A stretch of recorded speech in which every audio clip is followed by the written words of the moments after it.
मित्रों नमस्कार। आज पुनः आपके सामने उपस्थित हुआ हूं एक नए वीडियो के साथ, एक नई होम रेमेडी जो हम लगातार बराबर अपने प्रयोग में ले रहे हैं। वह फल है पपीता, जिसे अंग्रेजी में पपाया, लैटिन में कोरका पपाया कहा जाता है। ज्यादा क्या बताना, इसे तो हम बचपन से यूज कर रहे हैं। बस इस बात पे चर्चा करनी है कि इसके अंदर पाया जाने वाला पैपेन जो सबसे ज्यादा लाभकारी होता है, और हम आपको बताना चाहते हैं इसके कच्चे दूध के विषय में। आपको अगर कहीं स्कॉर्पियन स्टिच यानी बिच्छू डंक मार देता है, तो अगर इसके कच्चे फल को उस समय आप इसके कच्चे दूध को, कच्चा फल हो उसके अंदर चीरा मारेंगे, जो दूध निकलेगा उस दूध को अगर इफेक्टेड एरिया जहां डंक मारा है वहां लगाएंगे तो धीरे धीरे जो है उसका विष कम होने लगता है, उसका जहर कम होने लगता है और आपको आराम मिलना शुरू हो जाता है। इन लोगों को यकृत और तिल्ली बढ़ी हुई है, कब्ज की समस्या उनको बराबर रहती है, लीवर काफी कमजोर है, जो भी खाते हैं उनको बार बार टॉयलेट जाना पड़ता है, या पेट में जो है दर्द होने लगती है, या पेट फूल आता है। उन लोगों के लिए अगर नियमित रूप से वो 50 ग्राम पपीता खाना खाने के बाद जो है दोनों सुबह शाम खाएं तो उनको बहुत आराम मिलेगा।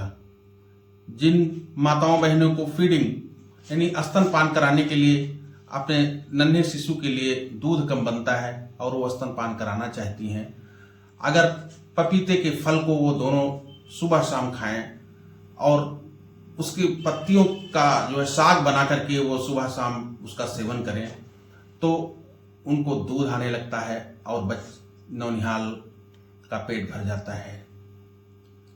कच्चे फल का दूध लगाने से दांत, खाज, खुजली जैसे चर्म रोग में आराम मिलता है। कच्चा गूदा जो होता है वो इफेक्टेड एरिया जहां पे आपको दांत, खाज, खुजली हुई है वहां रगड़ें, उससे बहुत आराम मिलेगा। पपीते के कच्चे फल का दूध, बवासीर होती है ना एक रोग, उसमें छोटे छोटे मस्से निकल आते हैं, वहां पे अगर आप कच्चे पपीते के दूध को लगाते हैं तो उस मस्से धीरे धीरे सूख जाते हैं। पपीते के पत्तों का एक चमत्कारिक जड़ी बूटी है जो बहुत ही खतरनाक बीमारी जो इस समय मौसम में होती है, अगस्त, सितंबर, अक्टूबर, नवंबर के महीने में उत्तर भारत में ज्यादातर, वो आपके इम्यूनिटी सिस्टम को बढ़ाता है, इम्यूनिटी सिस्टम को मजबूत बना देता है। इसके पत्ते को जो है, इसमें पाए जाने वाले एंटीऑक्सीडेंट जो होते हैं वो आपके सेलुलर डैमेज को से बचाते हैं, आपके शरीर को नुकसान पहुंचाने वाले फ्री रेडिकल जो होते हैं उनको दूर करते हैं। पपीते के पत्तों में vitamin A, vitamin C, vitamin E के साथ एंटी इन्फ्लामेटरी यानी जो सूजन आ जाती है ना, वो ये गुण पाए जाते हैं जो इम्यून सेल के उत्पादन को बढ़ाते हैं। आज युवाओं में दाग, धब्बे, कील मुहासे, झुर्रियां एक आम समस्या हो गई। इतना पोल्यूशन है कि हम आप पीड़ित चल रहे हैं इससे।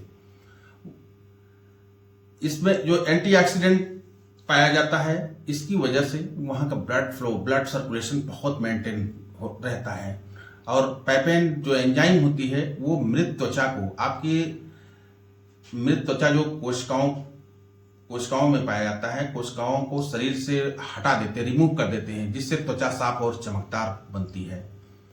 आज रीनल स्टोन की समस्या एक आम बात हो गई है, जहां अब हर 8वें 10वें आदमी को आप देखोगे ना, तो क्या हुआ है, पथरी हुई है, गुर्दे में पथरी है। अगर आप पपीते की जड़ को जो है मिश्री के साथ पीस करके सुबह शाम सेवन करते हैं तो आपकी पथरी धीरे धीरे करके निकल जाती है। पपीते के बीज में एंटीऑक्सीडेंट होता है, क्योंकि ये पूरे प्लांट में ही होता है जो भी पपीता है, तो एंटीऑक्सीडेंट और फाइबर होता है, जिससे आपको डाइजेशन सिस्टम आपका बहुत मेंटेन रहता है। आपके लीवर और त्वचा, बालों तथा एंटी कैंसर गुण होने के कारण आपके शरीर को डिटॉक्स करता है, जो भी आपके शरीर को डिटॉक्स करता है और आपके अंदर जमे हुए गंदे कोलेस्ट्रॉल को बाहर निकालता है और अच्छे कोलेस्ट्रॉल के लेवल को बढ़ाता है, जिससे आपका हृदय मजबूत होता है, हार्ट मजबूत होता है। हाँ मित्रों, इसके बीज को चौथाई चम्मच से वह भी साफ सुथरा करके सुधार करके प्रयोग में लाना चाहिए। यहाँ एक बात विशेष सावधानी है, कि गर्भवती स्त्री और बच्चों को इसके दूध या इसके बीज का सेवन बिल्कुल नहीं करना चाहिए, अन्यथा आपका नुकसान हो सकता है। इस तरह मित्रों, फल एक फायदे है। ये हमारी वीडियो आपको रोचक लगी हो तो आप कमेंट बॉक्स में अपनी प्रतिक्रिया दें और वीडियो को शेयर, लाइक और सब्सक्राइब करें।